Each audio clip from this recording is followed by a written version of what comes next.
বাঁকুড়া জেলা যাদব সমাজের পক্ষ থেকে বিভিন্ন সময় বিভিন্ন সামাজিক কাজ করে আসছে, যেমন দুস্থ ছাত্রছাত্রীদের পড়াশোনার জন্য বাঁকুড়া শহরে ছাত্রাবাস ছাড়াও বিভিন্ন সামাজিক কাজ করে মানুষের পাশে দাঁড়িয়েছে। আজ গঙ্গাজল ঘাটি ব্লক যাদব সভার সহযোগিতা নিয়ে বাঁকুড়া যুব যাদব সভার পক্ষে জেলা সভাপতি বরেন মণ্ডলের আয়োজনে শ্রীচন্দ্রপুরের ফুটবল ময়দানে এলাকার যাদব ভাই বন্ধুদের রক্তদান শিবির। শিবিরে 50 জনের বেশি মানুষ রক্ত দিলেন। আর সেই অনুষ্ঠানের শুভ সূচনা করলেন বাঁকুড়া জেলা যাদব সভার সভাপতি সম্মানীয় মধুসূদন ডাগর। আজকের অনুষ্ঠানে উপস্থিত ছিলেন বিশিষ্ট শিক্ষক ও যাদব সভার শৃঙ্খলা রক্ষা কমিটির চেয়ারম্যান সব্যসাচী মণ্ডল, রাজ্য সহ সভাপতি অনুরুদ্ধ রানা, আনন্দময় ঘোষ, মানিক ঢাং, কার্তিক ঘোষ, বিশ্বরূপ পাল সহ জেলার একাধিক যাদব নেতৃত্ববৃন্দ।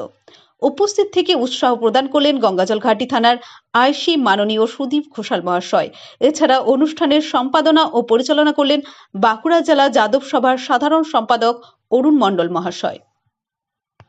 আজকে আমাদের এখানে বাঁকুড়া জেলা যুব শাখার পক্ষ থেকে এবং গঙ্গাজল ঘাটি ব্লক যাদব সভার ব্যবস্থাপনায় আমাদের শ্রীচন্দ্রপুর কলগড়ায় আমাদের একটি স্বেচ্ছায় রক্তদান শিবিরের আয়োজন করা হয়েছে। এখনো পর্যন্ত আমাদের প্রায় 56+ রক্ত চলছে, 56 জনের দেওয়া হয়ে গেছে। আরো অনেক দাতা আসছেন ইতিমধ্যেই। আমাদের কাছে খবর আছে, আমাদের টার্গেট আছে মোটামুটি 80+। তো যা খবর আসছে 70 জন মোটামুটি আমাদের নাম নথিভুক্ত হয়ে গেছে। আমাদের সংগ্রহ করছে বাঁকুড়া সম্মিলনী মেডিকেল কলেজ এন্ড হসপিটাল। আমরা আরো সামাজিক যে সমস্ত কাজ সেগুলো আমরা কর্মসূচি নিচ্ছি।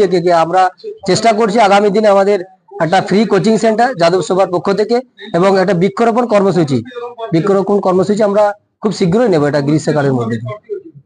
আমার নাম বীরেন মণ্ডল, যুব সভাপতি, বাঁকুড়া জেলা যাদব সভা।